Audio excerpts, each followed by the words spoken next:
રામનું સ્વરૂપ જ એવું છે કે એકવાર કોઈ એના દર્શન કરી લે ને તો એના ઉપરથી નજર હટે નહીં. વિશ્વામિત્ર મુનિ જ્યારે મહારાજા દશરથજીની પાસેથી વિદાય માંગે છે, મહારાજા દશરથજીનો આખો પરિવાર વિશ્વામિત્ર મુનિની સામે હાથ જોડી અને ઊભો રહી ગયો છે. મહારાજ એ વિશ્વામિત્ર મુનિને કેવા લાગ્યા છે, માંગત બિનારા ભુવન રાગે સુત સમેત રાજ બેહાગે. શ્રી રામ જય રામ જય જય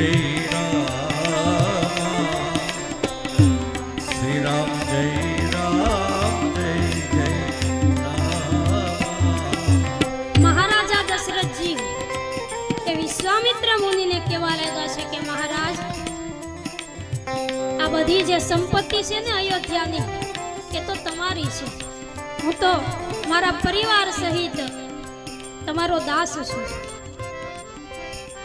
મુનિવર, તમે એક વિરકતમાં આત્મા છો અને હું અયોધ્યાનો સમ્રાટ છું. છતાં પણ મહારાજા દશરથજી કહે કે આજે મને એમ થાય છે કે હું આજે તમને હું આપું.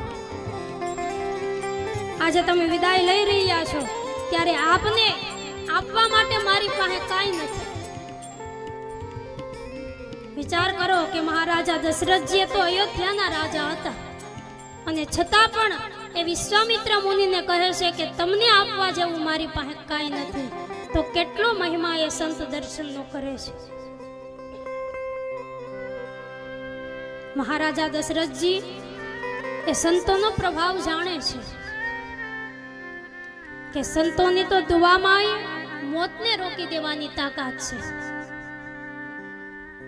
એટલે સંતોની હંમેશા આપણે સેવા કરવી જોઈએ, એને વંદન કરવા જોઈએ. સંતોને ક્યારેય નિંદા ન કરવી જોઈએ.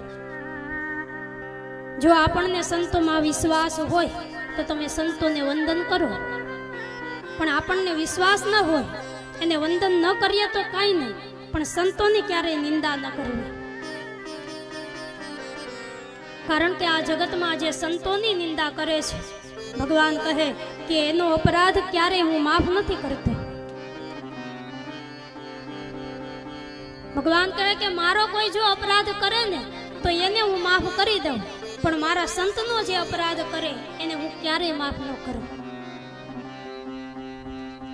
ભગવાન નારાયણની છાતીમાં ભૃગુ મુનિએ લાત મારી હતી તો એ મુનિને ભગવાને માફ કરી દીધા છે.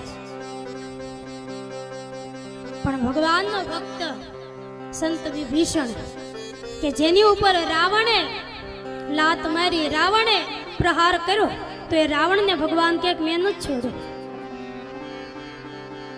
એટલે આ જગતમાં જે સંતનો અપરાધ કરે, ભગવાનના ભક્તનો અપરાધ કરે, કે જે બ્રાહ્મણનો અપરાધ કરે ને એને ભગવાન કે હું કોઈ દિવસ ક્ષમા ન કરું.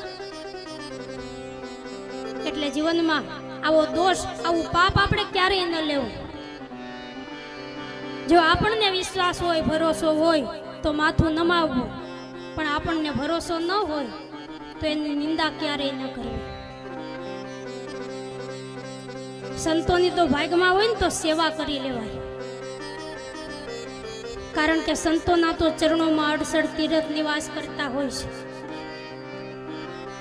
અને કોઈ પણ સાધુ, કોઈ પણ સંત આપણા આંગણે આવે ને તો માનજો કે આપણું કંઈક કલ્યાણ થવાનું છે. ભૂલે ચૂકે સંતનું પગલું આપણા આંગણે પડી જાય તેથી માનજો કે પરમાત્માની કૃપા થઈ અને કંઈક સારું થવાનું છે. તો જ સંત આંગણે આવે, બાકી બધાયના આંગણે સાધુ સંતો આવતા નથી. જ્યારે ઈશ્વર કૃપા કરે ને ત્યારે સંતો આવે છે.